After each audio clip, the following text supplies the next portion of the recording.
What are the odds?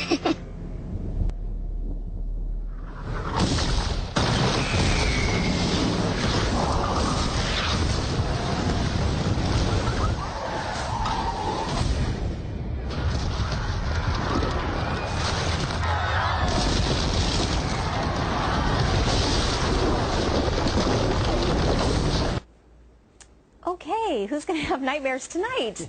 That was a scene from the upcoming flick 2012. Do not laugh, because a lot of folks out there, they're taking the premise of this movie very seriously, even quitting their jobs because they say, what's the point? Even one Home Depot employee has set up a website for must-have survival tools, all because folks believe the end of the world is going to come beginning in December, 3 years from now. The starting point for all of this is an ancient Mayan calendar. So who better to bring in now than Dr. Edwin Barnhart, who is the director of the Maya Exploration Center. Doctor, welcome, and thanks for joining us this morning. Thanks for having me. Okay, can you give us a little bit of background about where this is coming from and why December 2012 is supposedly, according to the Mayans, the end of life as we know it? Well, that's probably a good place to start. First off, this is really a idea that's coming out of the Western world. Of the thousands of ancient Maya texts we have, none of them say that this is going to be the end of the world. This is an important anniversary in their calendar, but no text tells us that they think it's the end of the world. Well, I started Googling and trying to find out about this, and there are a lot of people who have very in-depth websites about linking 26,000-year cycle of this to that and where the Mayan calendar ends, and do we kind of fall off the end of the edge of the universe when we hit 2012? Where are people getting this wrong?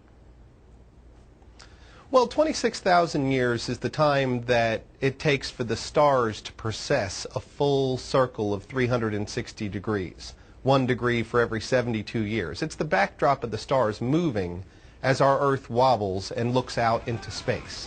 So this one increment of the calendar, if we have it right, is 5,126 years, which is roughly 1/5 of that cycle. So people think that the Maya are predicting the precession of the equinoxes. Now, what that has to do with the end of the world, I'm not sure.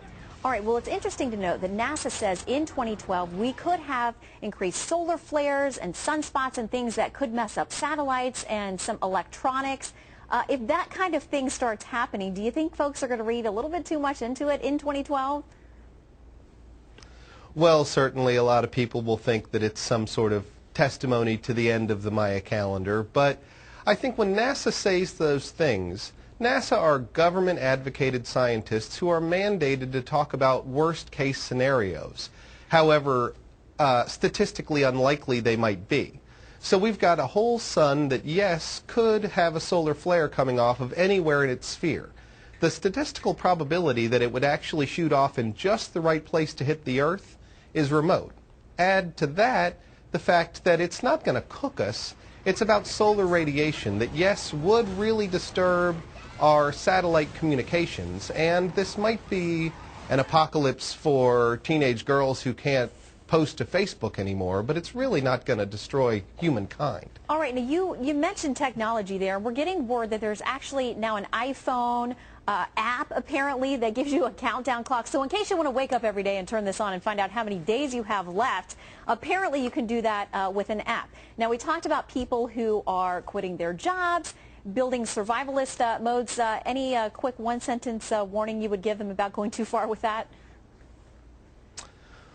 Well, I'd say if you want to take it as Maya wisdom, when we look at what the Maya did at these important cycles that are each 400-year increments, I'd say that the Maya weren't waiting around to be enlightened, and they weren't fearing the end of the world, but they took it as a time to take it upon themselves to change their lives and change the way. They saw these times as a time to change old ways and begin new ones. All right. Always good advice. Dr. Barnhart, thank you for talking us off the cliff. Thank you, sir.